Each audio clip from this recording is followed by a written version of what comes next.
Hello everyone.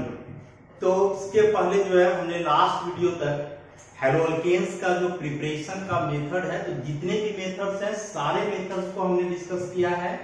अब आगे जो है हम लोग कन्वर्सन कुछ बनाएंगे। कन्वर्सन को ऐसे समझ सकते हो कि जैसे फिजिकल केमिस्ट्री में न्यूमेरिकल होता है, वैसे ही ऑर्गेनिक केमिस्ट्री में कन्वर्सन होता है। दोनों को यदि कोरिलेट करें तो न्यूमेरिकल बनाते समय मेन प्रॉब्लम हम लोग को क्या होता है कि जनरली पता नहीं चल पाता है कि क्वेश्चन में क्या डाटा दिया हुआ है। सेम वे कन्वर्सन में भी ऐसा ही होता है, पता नहीं चल पाता है कि कौन सा कंपाउंड दिया हुआ है। कहने का मतलब उस कंपाउंड का स्ट्रक्चर पता नहीं चल पाता। हाँ, अब यदि डाटा पता भी चल जाए तो पता नहीं चलता है कि फॉर्मूला कौन सा इस्तेमाल करें। वही चीज यहाँ आएगा कि यदि कंपाउंड का स्ट्रक्चर पता चल भी जाए तो यह नहीं पता चल पाता है कि इसमें रिएक्शन कौन सा इस्तेमाल करें, उसके बाद फिर प्रोडक्ट का स्ट्रक्चर। तो ऑर्गेनिक का कन्वर्सन बनाने के लिए सबसे ज्यादा जरूरी है कि आप नॉमेनक्लेचर पे 100% कमांड रखो। नॉमेनक्लेचर जिसका 100% ठीक है, उसके बाद रिएक्शन जो है वो सब ठीक है, तभी कन्वर्सन बनेगा। क्योंकि ऑर्गेनिक में कन्वर्सन से ही पता चलेगा कि आपका ऑर्गेनिक में कैसा स्ट्रेंथ है। जैक बोर्ड की बात करें तो फाइनल एग्जामिनेशन में मैक्सिमम 10 मार्क्स का कन्वर्सन आता है। मैक्सिमम, मिनिमम जो है 5 या 7 मार्क्स का कन्वर्सन तो आना ही है, तो इसको इग्नोर नहीं किया जा सकता है।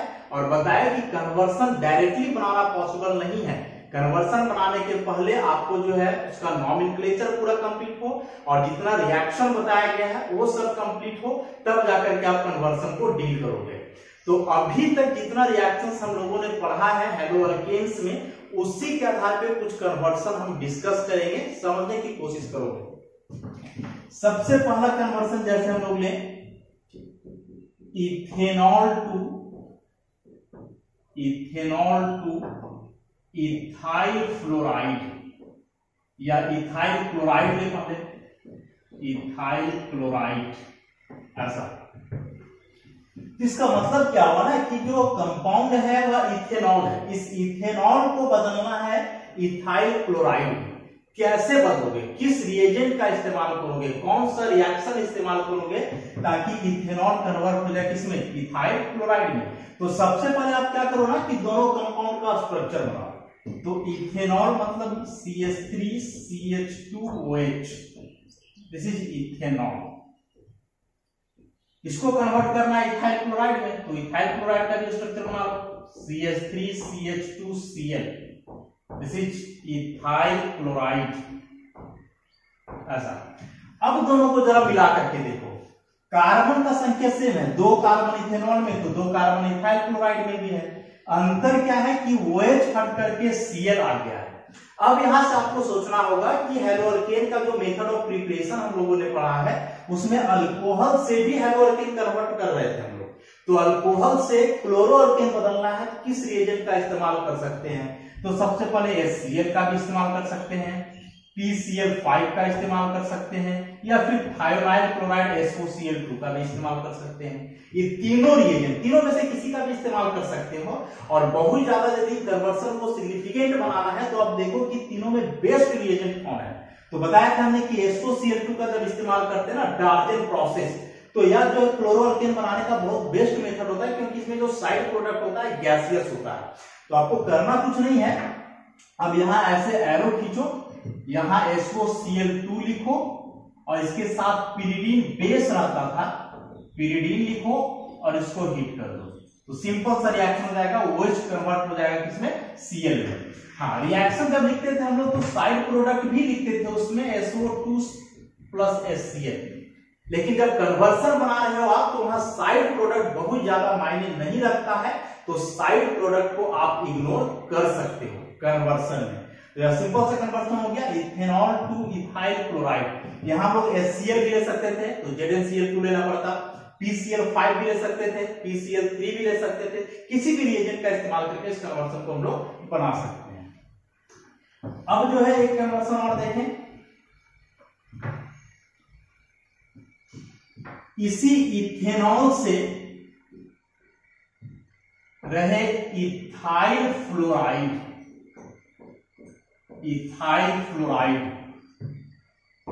ऐसा। तो सबसे पहले वही करो, स्ट्रक्चर बनाओ। तो इथेनॉल हुआ ऐसा इथेनॉल। इससे इस बार हमको बनाना है इथाइल फ्लोराइड, इससे इस बार हमको बनाना है इथाइल फ्लोराइड, CH3CH2F। अभी वही चीज है, 2 कार्बन जो रिएक्टेंट में है वही 2 कार्बन प्रोडक्ट में है, OH हट करके आ गया है F। तो हेलोकेन का प्रिपरेशन जब देख रहे थे ना अल्कोहल से, ऐसा करने के बाद तो वहां हम लोग फ्लोरोअल्केन बनाने के लिए कोई रिएजेंट का इस्तेमाल नहीं किए थे। अल्कोहल से फ्लोरोअल्केन डायरेक्ट बन ही नहीं रहा था, HF रिएक्शन तो हम लोग करवा नहीं रहे थे और किसी रिएजेंट का इस्तेमाल नहीं किए थे। इसके बारे में हमने बहुत ज्यादा डिस्कशन किया है कि फ्लोरोअल्केन डायरेक्टली बनाना पॉसिबल नहीं होता है। तो पहले आप क्या करो कि इस अल्कोहल को क्लोरो या ब्रोमो अल्केन में कन्वर्ट कर लो, उसके बाद उसको बदलेंगे फ्लोरोअल्केन में स्वार्ट्ज रिएक्शन का इस्तेमाल करके, जो हमने डिस्कस किया था लास्ट क्लास में। उसी रिएजेंट का इस्तेमाल करें हम लोग, SOCl2 पिरिडीन हीट कर दें तो OH की जगह आ जाएगा Cl, CH3CH2Cl। अब ये जो क्लोरोइथीन बना इसको अब इसमें हम लोग कन्वर्ट करें तो क्या इसमें मेथड बताया गया था स्वार्ट्ज रिएक्शन में, इसको मेटल फ्लोराइड के साथ आप हीट करो तो AgF और ऐसे यहां हम लोग हीट करते हैं तो क्लोरीन को रिप्लेस कर देगा फ्लोरीन और यह प्रोडक्ट बन जाएगा इथाइल फ्लोराइड। एक बात और हम लोग ध्यान में रखें कि एग्जामिनेशन में जो कन्वर्शन आते हैं जनरली मोर देन 1 स्टेप। जैसे इस कन्वर्सन में 2 स्टेप लगा, पहले क्लोरोअल्केन में बदले देन फिर इसको फ्लोरोअल्केन में बदले। इसके पहले जो हमने बताया था उसमें एक ही स्टेप लगा था। तो एग्जामिनेशन में जो कन्वर्सन आते हैं जनरली 1 से ज्यादा स्टेप और मैक्सिमम कन्वर्सन कॉमन नेम से ही आते हैं। तो वैसे ही जो आपको ध्यान में रखना पड़ेगा। अब फिर एक कन्वर्सन हम लोग बनाए 1-ब्यूटीन टू सेकेंडरी ब्यूटाइल ब्रोमाइड, ऐसा। तो सबसे पहले 1-ब्यूटीन का स्ट्रक्चर बनाते हैं, CH3CH2CH डबल बॉन्ड CH2, 1-ब्यूटीन होगा। इसको सेकेंडरी ब्यूटाइल ब्रोमाइड में बदलना है, CH3CH2CHBrCH3, ऐसा। ये हुआ सेकेंडरी ब्यूटाइल ब्रोमाइड, दोनों का स्ट्रक्चर बना लिए। अब दोनों को जो है मिला करके देखें, CH3 की जगह CH3 है, CH2 की जगह CH2 है, यहां CH तो यहां भी CH, लेकिन एक एक्स्ट्रा आ गया Br, फिर यहां CH2 था यहां CH3, एक हाइड्रोजन, ऐसा। मतलब ओवरऑल हम लोग देखें तो हाइड्रोजन और ब्रोमीन का एडिशन करना है। तो ऑलरेडी हमने पढ़ा है कि अल्कीन में यदि HBr का एडिशन करें तो फिर वैसे करने से ब्रोमोअल्केन का फॉर्मेशन होगा। 2 रूल डिस्कस किए थे, मार्कोवनी कॉप्स, एंटी मार्कोवनी कॉप्स। तो यदि हम इसमें HBr का एडिशन कर दें ऐसा HBr तो अनसिमेट्रिकल अल्कीन है ना, इसमें मार्कोवनी कॉप्स फॉलो होगा। मार्कोवनी कॉप्स में क्या बता रहा था कि जो उसका पॉजिटिव पार्ट है डबल बॉन्ड का उस कार्बन पे जुड़ता है जहां ज्यादा हाइड्रोजन है, और नेगेटिव पार्ट डबल बॉन्ड का उस कार्बन पे जुड़ेगा जहां कम हाइड्रोजन है। तो ब्रोमीन को हम लोग जोड़ देंगे यहाँ और हाइड्रोजन को जोड़ देंगे यहाँ, तो ऐसा प्रोडक्ट बन जाएगा सेकेंडरी ब्यूटाइल ब्रोमाइड। तो इसमें रिएजेंट इस्तेमाल हुआ, रूल भी याद रखना पड़ा हम लोग को, मार्कोवनी कॉप्स, तब जाकर के यह कन्वर्सन बना। उसी प्रकार से यदि यह कन्वर्सन हो 1-ब्यूटीन टू N-ब्यूटाइल ब्रोमाइड, ऐसा। फिर से स्ट्रक्चर बनाए हम लोग, CH3CH2CH double bond CH2, one butene, n butyl bromide. तो N-ब्यूटाइल ब्रोमाइड का स्ट्रक्चर याद रखना पड़ेगा आपको, ऐसा N-ब्यूटाइल ब्रोमाइड हुआ। अब फिर से मैच करके देखो, CH3 की जगह CH3 है, CH2 की जगह CH2 है, CH की जगह CH2 मतलब हाइड्रोजन जुड़ा, फिर CH2 की जगह CH2 लेकिन एक ब्रोमीन। तो इस बार भी एडिशन HBr का ही होने वाला है। तो यदि हम लोग डायरेक्टली इसमें HBr जोड़े तो ऑब्वियसली फॉलो होगा मार्कोवनी कॉप्स, और मार्कोवनी कॉप्स के हिसाब से पॉजिटिव पार्ट उस कार्बन पे जाएगा जहां ज्यादा हाइड्रोजन और नेगेटिव पार्ट वहां जाएगा जहां कम। मतलब ये हाइड्रोजन यहाँ किनारे में जुड़ जाएगा, ब्रोमीन आ जाएगा इस कार्बन पे। लेकिन प्रोडक्ट में तो ऐसा नहीं है, प्रोडक्ट में ब्रोमीन तो किनारे वाला कार्बन पे है। तो ऑब्वियसली यहाँ मार्कोवनी कॉप्स नहीं बल्कि एंटी मार्कोवनी कॉप्सूल लगाना होगा। और एंटी मार्कोवनी कॉप्सूल के लिए क्या बताया था हमने कि उसमें पेरोक्साइड का होना जरूरी है। तो अब यहाँ हम लोग ऐसे लिखेंगे प्लस HBr और पेरोक्साइड। तो ऐसा करने से मार्कोवनी कॉप्स का उल्टा एडिशन हो जाएगा, उस प्रोडक्ट का फॉर्मेशन हो जाएगा। ऐसे ही कन्वर्सन है, suppose one butene to n butyl iodide, ऐसा 1 butene to n butyl iodide. इस कन्वर्सन को कैसे बनाएंगे? तो एन ब्यूटाइल आयोडाइड कहने का मतलब हुआ कि इस बार आपको क्या प्रोडक्ट बनाना है, CH3 CH2 CH2 CH2I, ऐसा डायरेक्टली जो है हम लोग नहीं बना सकते हैं, इसको यहां से मिला करके देखें तो CH3 CH2 CH3 CH2 फिर CH, यहां CH2 मतलब हाइड्रोजन जुड़ा, फिर यहां CH2 और यहां CH2 के बाद I मतलब I, तो इस बार एडिशन हो रहा है HI का। अब यदि इसमें HI डायरेक्ट आप ऐड करोगे तो HI के साथ केवल और केवल मार्कोवनिक ऑप्शनल ही लगता है, तो इस केस में H जाएगा किनारे में, आयोडीन आ जाएगा यहाँ, तो प्रोडक्ट बन जाएगा वहां पे सेकेंडरी ब्यूटाइल आयोडाइड। लेकिन इस बार तो आयोडीन को हम लोग को किनारे में लाना है, तो किनारे में मतलब कि उल्टा करना होगा मार्कोवनिक ऑप्शन का, और जो एंटी मार्कोवनिक ऑप्शन होता है HI के लिए लागू नहीं होता है। एंटी मार्कोवनिक ऑप्शन केवल और केवल वैलिड है किसके लिए? HBr के लिए। तो आपको क्या करना होगा कि इसको पहले ब्रोमो अल्केन में बदलना होगा, तब उसको आयोडो अल्केन में बदलना होगा, क्योंकि उल्टा करना है, उल्टा काम केवल HBr के साथ एप्लीकेबल है, ऑब्वियसली हम लोग को ऐसा ही करना होगा। तो अब क्या करेंगे हम लोग कि इसको पहले ऐसे ही HBr पेरोक्साइड लगाएंगे, एंटी मार्कोवनिक ऑप्शन, तो E बनेगा। अब इस ब्रोमो अल्केन को हम लोग बदलेंगे आयोडो में। इसके लिए फिंकलस्टीन रिएक्शन के बारे में हमने डिस्कस किया था कि यदि क्लोरो या ब्रोमो अल्केन को सोडियम आयोडाइड के साथ हिट किया जाए एसीटोन के प्रेजेंस में, ऐसा, तो ये आयोडीन रिप्लेस कर देगा ब्रोमीन को और ऐसा बन जाएगा आयोडो अल्केन। तो ये 2 स्टेप का कन्वर्सन हो गया। तो ऐसे सब कुछ ध्यान में रखना पड़ता है कि रिएक्टेंट क्या है, प्रोडक्ट क्या है, रिएजेंट क्या लेना है। अब जो रिएजेंट लोगे वह सुटेबल है कि नहीं है, कौन सा रूल इसमें लगेगा, तब जाकर के कन्वर्सन बनेंगे। कुछ कन्वर्सन और देखें हम लोग, जैसे acetic acid two methyl bromide, ऐसा एसिटिक एसिड, तो एसिटिक एसिड का सबसे पहले स्ट्रक्चर बनाना होगा, acetic acid methyl bromide CH3Br, ऐसा सबसे पहले दोनों को मिलाओ। इसमें क्या देख रहे हैं ना कि एसिड में 2 कार्बन है और यहाँ जो प्रोडक्ट बन रहा है इसमें एक ही कार्बन है। अब सबसे पहला बात कि यहाँ कार्बन का संख्या डिक्रीज कर जा रहा है, तो ऐसे याद रखना पड़ेगा कि कौन सा रिएक्शन है जिसमें प्रोडक्ट में एक कार्बन कम हो जाता है रिएक्टेंट की तुलना में। इसके लिए हमने बताया था इसमें हंस-डिकर रिएक्शन के बारे में कि हंस-डिकर रिएक्शन में क्या होता है कि यदि silver salt of carboxylic acid को ब्रोमीन के साथ या क्लोरीन के साथ हीट किया जाए CCl4 की प्रेजेंस में, तो जो क्लोरो या ब्रोमो अल्केन बनता है उसमें एक कार्बन कम हो जाता है, लेकिन वह reaction silver salt of carboxylic acid का है। यहाँ तो डायरेक्टली कार्बोक्सिलिक एसिड दिया हुआ है, तो ऑब्वियसली एसिड है, इसको सॉल्ट में बदल सकते हैं बेस से रिएक्शन करवा करके। तो क्या करें, इसमें AgOH के साथ इसका रिएक्शन करवा दें, तो ये बेस है OH, एसिड है H, तो ये सॉल्ट बन जाएगा ऐसा OAg प्लस H2, वो साइड प्रोडक्ट लिखने का जरूरत नहीं होता है कन्वर्सन में। अब इसको हम लोग इसमें बदलें, तो रिएजेंट क्या ले सकते हैं, Br2 CCl4, तो बदल जाएगा CH3Br प्लस साइड में यहाँ क्या निकलता है CO2 प्लस AgBr। इस साइड प्रोडक्ट को नहीं भी लिखेंगे कन्वर्सन में तो चलेगा ऐसा। तो इस बात को भी जो है हम लोग को ध्यान में रखना है, मिला करके इसे बार बार शुरुआत में यही कर रहे हैं कि दोनों का स्ट्रक्चर ड्रॉ कर रहे हैं, दोनों के कार्बन को मैच कर रहे हैं। यदि कार्बन का संख्या बराबर है तो ठीक, और नहीं तो फिर सोचना पड़ेगा कि कार्बन बढ़ या घट रहा है, जिसमें कौन सा रिएक्शन का हम लोग इस्तेमाल करेंगे। ऐसे ही मान लें कि एक रिएक्शन हो प्रोपेनोइक एसिड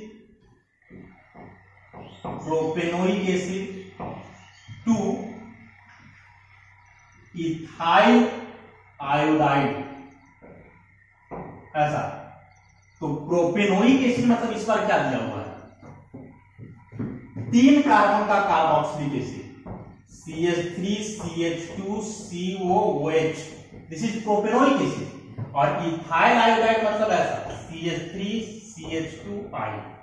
इस बार भी कार्बन कम हो रहा है, एसिड में 3 कार्बन दिया हुआ है और यहां हम लोग देख रहे हैं कि जो आयोडो अल्केन है इसमें कितना कार्बन है, 2 ही कार्बन है, तो कार्बन का संख्या डिक्रीज कर जा रहा है, मतलब फिर से हम लोग को हंस-डिकर रिएक्शन का इस्तेमाल करना होगा। तो हंस-डिकर रिएक्शन का इस्तेमाल करने के लिए पहले इसको सिल्वर सॉल्ट में बदलना है, तो सिल्वर सॉल्ट में कैसे, तो AgO इससे रिएक्शन करवा दें ऐसा, तो सिल्वर सॉल्ट में बदल जाएगा CH3 CH2 COOAg। अच्छा, अब इसको हम लोग को बदलना आयोडोअल्केन में, तो जैसे क्लोरो या ब्रोमो अल्केन में बदलना रहा था तो Cl2 या Br2 से रिएक्शन करवा देते हैं हम लोग। अब यहाँ आयोडोअल्केन में बदलना है ना, तो I2 से हम लोग रिएक्शन नहीं करवा सकते हैं। बताया था हमने लास्ट लेक्चर में कि जब सिल्वर सॉल्ट और कार्बोक्सिलिक एसिड को क्लोरीन या ब्रोमीन से हीट करेंगे तो क्लोरो अल्केन और ब्रोमो अल्केन बनेगा, लेकिन जब आयोडीन से हीट करोगे ना तो उस केस में आयोडोअल्केन ना बन करके एस्टर बनता है, and this is the Birnbaum Simonini reaction. So आप डायरेक्टली यहाँ आयोडीन के साथ हीट नहीं कर सकते हो इस सिल्वर सॉल्ट को, पहले इसको क्लोरो या ब्रोमो अल्केन में कन्वर्ट करना होगा, देन इसको आयोडोअल्केन में बदलना होगा। तो कैसे होगा, तो सबसे पहले इसका रिएक्शन Br2 से करवा दें CCl4 के प्रेजेंस में, तो ये पहले ब्रोमो अल्केन बनेगा CH3 CH2 Br, और अब जो है फिर इसको हीट करें NaI एसीटोन के साथ ऐसा, तब जाकर के ये बनेगा आयोडोइथेन। 3 स्टेप लग गया ना, एक स्टेप यहाँ हुआ, ये दूसरा स्टेप हुआ, यहाँ तीसरा स्टेप हुआ। जैसे ही एग्जामिनेशन में कन्वर्सन आते हैं तो बहुत सारे एग्जांपल आज हमने प्रैक्टिस किया, ऐसे एनसीईआरटी बुक एक्सरसाइज में भी बहुत सारे कन्वर्सन दिए हुए हैं, नोट्स में भी हमने कन्वर्सन बनाया है। बहुत इंपॉर्टेंट है, कन्वर्सन को आप इग्नोर नहीं कर सकते हो, नहीं तो ऑर्गेनिक केमिस्ट्री पूरा बेकार है। और कन्वर्सन बनाने के पहले आपको नॉमेनक्लेचर पता होना चाहिए, और उस चैप्टर में जो रिएक्शन पढ़े हो वो रिएक्शन भी पता होना चाहिए, तभी आप आगे कुछ कर सकते हो। तो ध्यान से इसको देखो, बार बार कन्वर्सन प्रैक्टिस करो ताकि एग्जामिनेशन में जो है मैक्सिमम क्वेश्चन को आप कवर अप कर सको। तो अब जो है हम लोग देखेंगे फिजिकल प्रॉपर्टीज ऑफ हेलोअल्केन्स। इसके पहले आप जानो कि फिजिकल और केमिकल प्रॉपर्टीज में अंतर क्या हुआ। तो केमिकल प्रॉपर्टीज में मोस्टली जो है हम लोग केमिकल रिएक्शंस को डिस्कस करते हैं, और फिजिकल प्रॉपर्टीज में केमिकल रिएक्शन के अलावा जो भी बात आ गया, जैसे उसका फिजिकल स्टेट, कलर क्या है, स्मेल क्या है, फिजिकल स्टेट क्या होता है, उसका सॉल्युबिलिटी, किसमें सॉल्युबल होगा किसमें नहीं होगा, मेल्टिंग पॉइंट है, बॉइलिंग पॉइंट है, डेंसिटी है, तो ये सारे बात को जो है हम लोग कंसीडर करते हैं फिजिकल प्रॉपर्टीज में। ऑर्गेनिक केमिस्ट्री में फिजिकल प्रॉपर्टी जो है बहुत ज्यादा मायने नहीं रखता है एग्जामिनेशन पॉइंट ऑफ व्यू से, लेकिन फिर भी जो है कुछ इंपॉर्टेंस इसका है ही। कुछ क्वेश्चन कभी कभार एग्जामिनेशन में आते हैं तो इसको इग्नोर नहीं कर सकते हम लोग। और एक बात और ध्यान रखिए कि फिजिकल प्रॉपर्टीज हर एक चैप्टर के लिए आपको अलग अलग याद करने की आवश्यकता नहीं है। फिजिकल प्रॉपर्टी में जो बातें आती हैं जैसे boiling point, melting point, solubility वगैरह, ये सब जनरल टर्म्स है जो कि हर एक कंपाउंड के लिए लगभग एक ही जैसा वैरी करता है। तो हर एक चैप्टर के लिए आपको अलग अलग याद नहीं करना है फिजिकल प्रॉपर्टी, हम बताएंगे आपको कि कैसे उसको ध्यान में रखोगे ताकि सारे चैप्टर्स का बात कवर अप हो जाएगा। फिलहाल हम लोग हेलोअल्केन्स की बात कर रहे हैं, फिजिकल प्रॉपर्टीज ऑफ हेलोअल्केन्स। तो सबसे पहले जो है फिजिकल स्टेट। फिजिकल स्टेट कहने का मतलब हुआ कि सॉलिड, लिक्विड या फिर गैस किस फॉर्म में रहता है हेलोअल्केन का जो है। तो हेलोअल्केन का ही नहीं, याद रखेंगे कि वैसे कंपाउंड जिनका पोलैरिटी कम होता है, तो जिनका पोलैरिटी कम होता है ना उसमें जो लोअर मेंबर्स होते हैं, 1 कार्बन 2 कार्बन 3 कार्बन ऐसे, तो ये सभी जनरली गैसेस होते हैं। उनसे आगे बढ़ोगे 4 कार्बन 5 कार्बन 7 कार्बन तो वे लिक्विड्स होंगे, और उससे भी आगे जाओगे 15-16 कार्बन तो वे सभी सॉलिड्स होंगे। जनरल ट्रेंड है, किसी भी चैप्टर में आप पढ़ोगे ऐसे ही होगा कि शुरुआत के कुछ लोअर मेंबर्स गैसेस होते हैं, उनके बाद के मेंबर्स लिक्विड्स होते हैं, और आगे बहुत हायर मेंबर्स में जाओगे तो वे सभी सॉलिड्स होते हैं। तो यहाँ भी कुछ ऐसा ही है कि हेलोअल्केन में जो 1 या 2 कार्बन के मेंबर होते हैं, क्लोरोमीथेन है, क्लोरोइथेन वगैरह है, ये सभी जनरली गैसेस होते हैं। उसके आगे आप जाओगे तो सभी कलरलेस लिक्विड्स होते हैं, जैसे क्लोरोप्रोपेन है, क्लोरोफॉर्म है, कार्बन टेट्राक्लोराइड है, तो ये सभी कलरलेस लिक्विड्स हैं। और बहुत आगे हायर मेंबर में जाओगे 12 कार्बन 15 कार्बन तो ये सभी सॉलिड्स होते हैं हेलोअल्केन्स में। और स्मेल वगैरह जनरली बहुत कुछ कैरेक्टरिस्टिक स्मेल नहीं होता है हेलोअल्केन्स का। और मेंबर में बता दें कि शुरुआत के 1-2 मेंबर गैस, उसके बाद लिक्विड्स, हाँ 1 से ज्यादा हाइड्रोजन होना, जैसे डाइक्लोरोमीथेन है, ट्राइक्लोरोमीथेन है, टेट्राक्लोरोमीथेन है, तो ये सभी जनरली लिक्विड्स होते हैं, कलरलेस लिक्विड्स ही होते हैं यदि प्योर फॉर्म में हो तब। इम्प्योर फॉर्म में जो है हाइड्रोअल्केन्स मेनली कलर डेवलप करते हैं। जब इम्प्योर फॉर्म में कोई इम्प्योरिटी वगैरह मिला हुआ हो तब, लेकिन प्योर फॉर्म में सभी कलरलेस होते हैं। तो फिजिकल स्टेट के बाद जो है, अब इसमें हम लोग देखें इसका सॉल्युबिलिटी, बहुत इंपॉर्टेंट टर्म है सॉल्युबिलिटी। ऐसा तो किसी भी कंपाउंड का सॉल्युबिलिटी चेक करने के लिए ना बहुत सारे फैक्टर्स को ध्यान में रखना पड़ता है, जो डिटेल में हमने केमिकल बॉन्डिंग में पढ़ा है। सबसे पहले जो सॉल्युबिलिटी के लिए एक यूनिवर्सल प्रिंसिपल है, लाइक डिजॉल्व लाइक। ऐसा इसके आधार पर यदि हम लोग देखें लाइक डिजॉल्व लाइक का मतलब हम लोग क्या जानते हैं कि पोलर कंपाउंड है तो पोलर सॉल्वेंट में डिजॉल्व करेगा, नॉन पोलर कंपाउंड है तो नॉन पोलर सॉल्वेंट में डिजॉल्व करेगा। तो यह सॉल्युबिलिटी कंपाउंड के नेचर पे डिपेंड करता है कि कंपाउंड पोलर है या नॉन पोलर। पोलर है तो ऑब्वियसली पोलर सॉल्वेंट में डिजॉल्व करना चाहिए, नॉन पोलर है तो नॉन पोलर सॉल्वेंट में ही डिजॉल्व करेगा। अब यदि हम लोग बात करें हेलोअल्केन की, तो हेलोअल्केन में कार्बन और हेलोजन के बीच बॉन्ड होता है, दोनों का इलेक्ट्रोनेगेटिविटी में अंतर है। हेलोजन का इलेक्ट्रोनेगेटिविटी कार्बन से अधिक होता है, और जहां इलेक्ट्रोनेगेटिविटी डिफरेंस आता हो जनरली वैसे कंपाउंड जो है पोलर होते हैं। जनरली, ऑलवेज, कोई जरूरी नहीं है कि हमेशा इलेक्ट्रोनेगेटिविटी डिफरेंस के चलते कंपाउंड पोलर ही हो। जैसे CCl4, कार्बन क्लोरीन इलेक्ट्रोनेगेटिविटी का अंतर है, लेकिन यह नॉन पोलर कंपाउंड है। ये पोलर नॉन पोलर कंपाउंड कैसे पहचानते हैं, जिसके लिए डायपोल मोमेंट टर्म है, जो केमिकल बॉन्डिंग में हमने डिस्कस किया है, नोट्स भी उसका अवेलेबल है कॉलेज का वेबसाइट पे, तो उसको आप लोग देखो, क्योंकि जब तक ये पोलर और नॉन पोलर का कंसेप्ट आप नहीं समझ पाओगे तब तक आप सॉल्युबिलिटी को कभी नहीं समझ सकते हो। इसको जो है ध्यान में रखो और समझो वहां से जहां हमने बताया डायपोल मोमेंट के बारे में। तो फिलहाल जाने कि मोस्टली जो होते हैं मैक्सिमम हेलोअल्केन्स पोलर ही होते हैं, और पोलर होने का कारण क्या है, इलेक्ट्रोनेगेटिविटी डिफरेंस। तो ऑब्वियसली ये सभी पोलर हैं तो पोलर सॉल्वेंट में डिसॉल्व होना चाहिए। अब पोलर सॉल्वेंट में जो मोस्ट कॉमन हम लोग जानते हैं वह वाटर पोलर सॉल्वेंट है, जिससे डायपोल मोमेंट होता है। हेलोअल्केन्स भी मोस्टली पोलर ही होते हैं, तो हेलोअल्केन्स को वाटर में डिसॉल्व होना चाहिए, क्योंकि यह भी पोलर लाइक डिसॉल्व लाइक को फॉलो करेगा। लेकिन ऐसा नहीं है, हेलोअल्केन्स का सॉल्युबिलिटी वाटर में बहुत कम होता है, नेग्लिजिबल कंसीडर करेंगे हम लोग उसको। अब बात है कि हेलोअल्केन पोलर है, इसके बावजूद यह वाटर में इनसॉल्युबल क्यों है। तो एक बात ध्यान रखें कि वाटर के साथ सॉल्युबल होने के लिए दो कंडीशन होना अनिवार्य है। पहला कंडीशन हुआ या पोलैरिटी, और दूसरा कंडीशन हुआ कि वाटर मॉलिक्यूल के साथ वह हाइड्रोजन बॉन्ड बनाना चाहिए।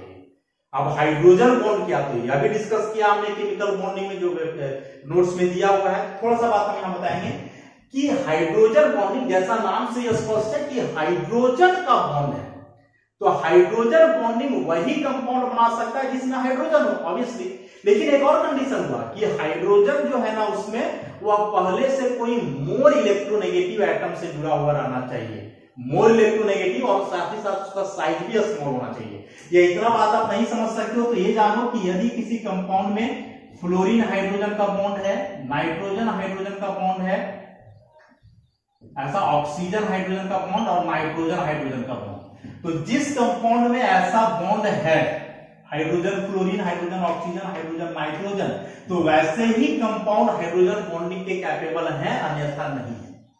अब हेलोअल्केन में जो है, तो कुछ हेलोअल्केन में जो है फ्लोरीन होता है, लेकिन उसमें जो फ्लोरीन रहता है वो तो कार्बन से अटैच होता है। यहां तो फ्लोरीन अटैच होना चाहिए हाइड्रोजन से, तभी ना हाइड्रोजन बॉन्ड बनेगा।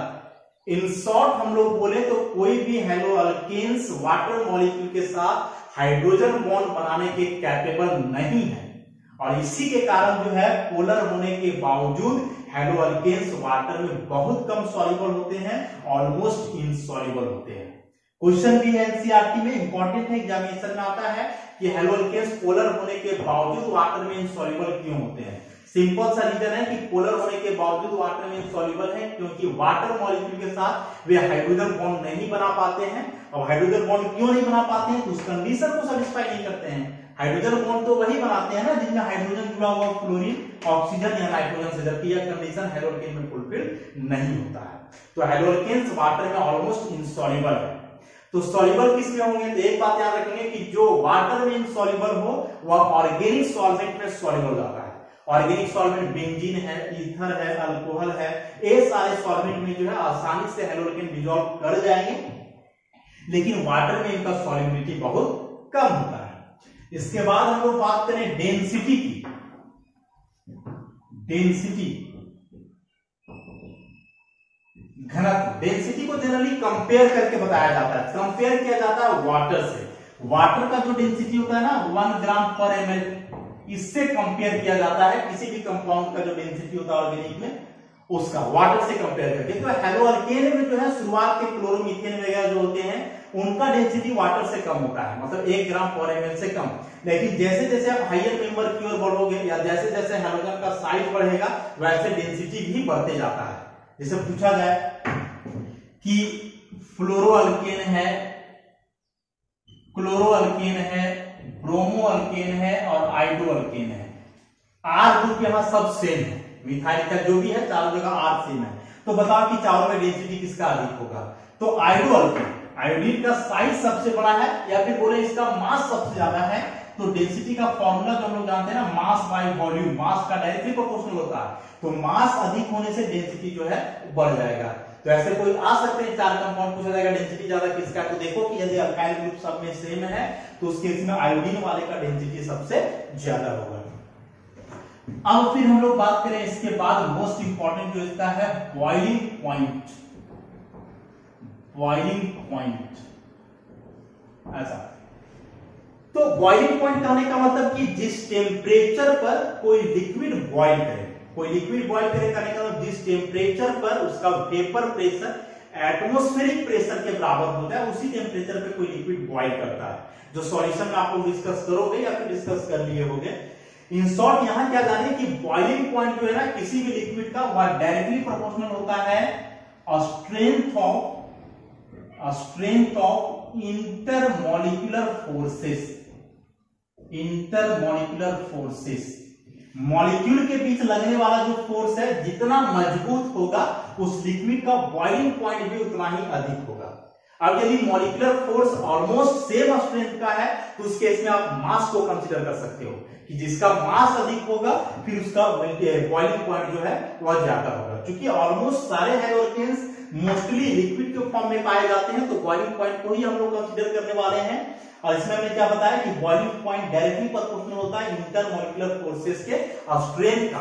जितना ज्यादा इंटरमॉलिक्यूलर फोर्स का स्ट्रेंथ होगा उतना ज्यादा उसका बॉइलिंग पॉइंट होगा। इसमें अलग अलग केस है। सबसे पहला केस कि यदि अल्काइल ग्रुप सेम हो और हेलोजन अलग अलग डिफरेंट हो, तो इस केस में हेलोजन का मास बढ़ने से बॉइलिंग पॉइंट बढ़ेगा। मतलब फ्लोरोअल्केन से ज्यादा बॉइलिंग पॉइंट क्लोरोअल्केन, इससे ज्यादा ब्रोमोअल्केन और सबसे ज्यादा आइडोअल्केन।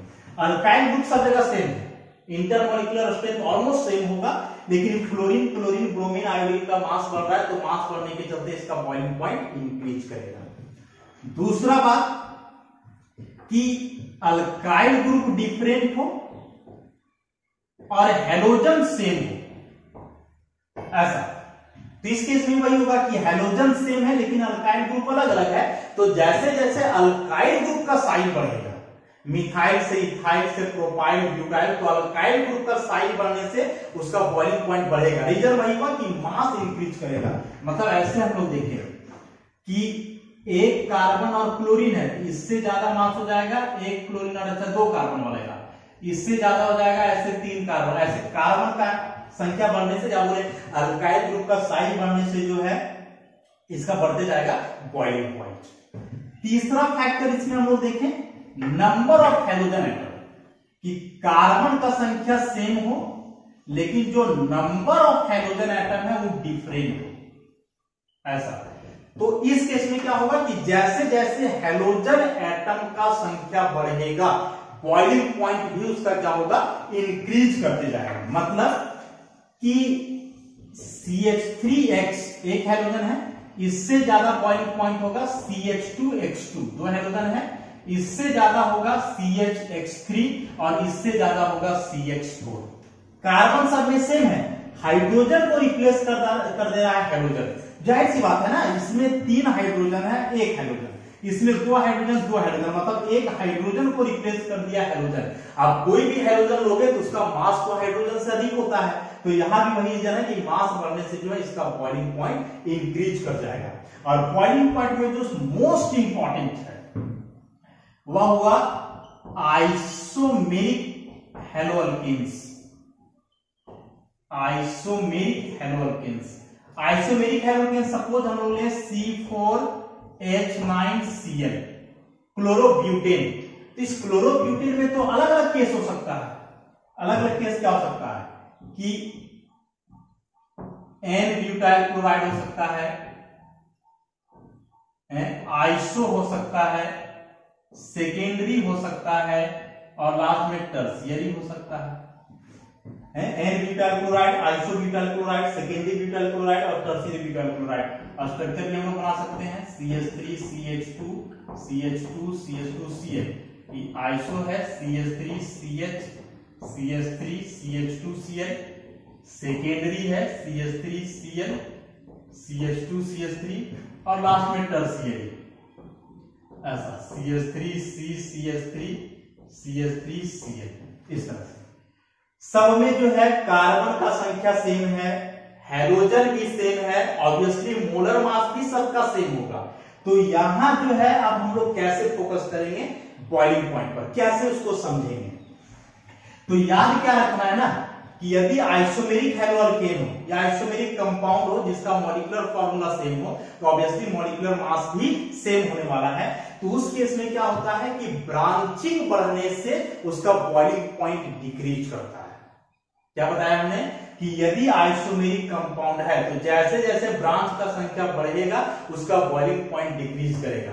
उसका रीजन क्या होता है, तो यहां क्या हो रहा है, हम लेफ्ट टू राइट जा रहे हैं तो ब्रांचिंग इंक्रीज कर रहा है।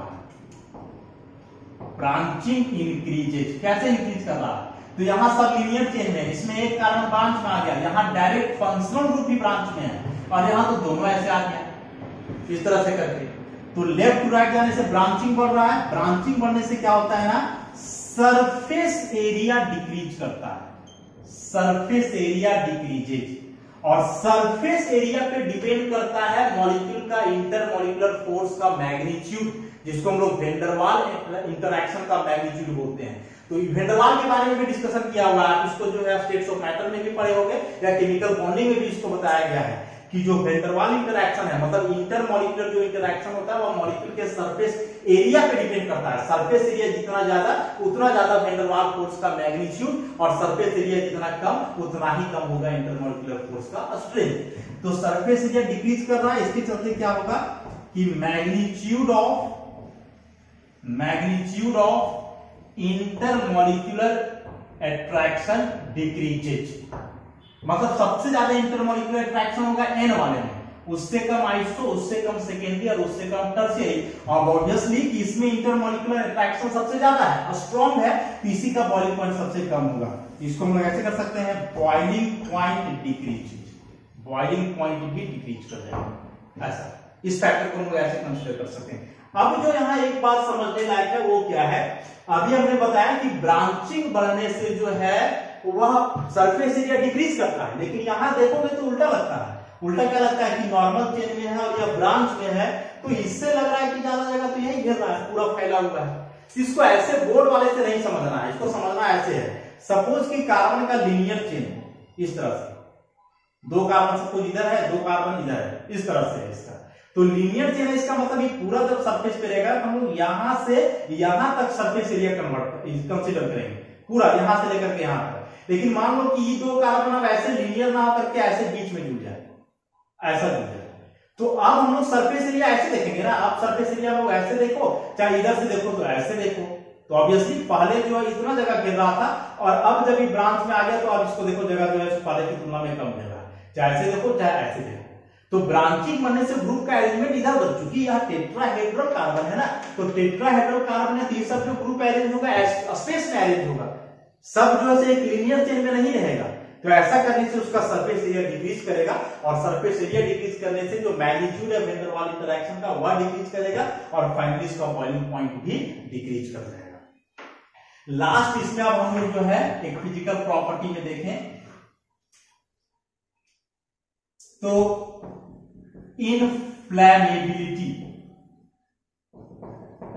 इनफ्लैमेबिलिटी मतलब ज्वलनशीलता कि आग पकड़ेगा या नहीं पकड़ेगा। तो जनरल जो हम लोग फ्यूल वगैरह यूज करते हैं ना, जैसे एलपीजी गैस है, लिक्विफाइड पेट्रोलियम गैस, क्या होता है ब्यूटेन या प्रोपेन वगैरह है। तो हाइड्रोकार्बन्स जो मैक्सिमम होते हैं ना वह सभी फ्लैमेबल होते हैं, ज्वलनशील होते हैं, जलते हैं, आसानी से आग पकड़ते हैं, हाइड्रोकार्बन्स। अब चूंकि हेलो अल्केन है तो वह कैसे बनता है, तो अल्केन में से हाइड्रोजन को रिप्लेस कर देता है कोई हेलोजन, मतलब इस बार जो इसका जो हाइड्रोकार्बन का नेचर है वो थोड़ा डिक्रीज कर जाता है। तो जितने भी हेलो अल्केन्स हैं वे प्योर अल्केन्स की तुलना में कम इनफ्लेमेबल होते हैं, कम ज्वलनशील होते हैं। मतलब एक मीथेन है, एक क्लोरोमीथेन है, तो ऑब्वियसली मीथेन जो है ज्यादा ज्वलनशील होगा और जो क्लोरोमीथेन है वह कम होगा। तो हेलोजन एटम का संख्या जितना ज्यादा होते जाएगा उतना ही उसका जो इनफ्लेमेबिलिटी है वह डिक्रीज करते जाएगा।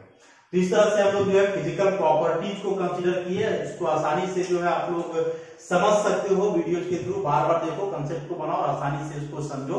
नेक्स्ट क्लासेस में जो है हम लोग अब केमिकल प्रॉपर्टीज की ओर बढ़ेंगे, उसके पहले आप मेथड्स ऑफ प्रिपरेशन सारा कंप्लीट रखो और बेसिक में जो हमने बताया था SN1 SN2 वगैरह वही सब आगे आने वाला है। तो आगे पढ़ने के पहले आप एक बार SN1 और SN2 रिएक्शन को जरूर देखो वीडियो में फिर से, ताकि समझने में आसानी हो। धन्यवाद।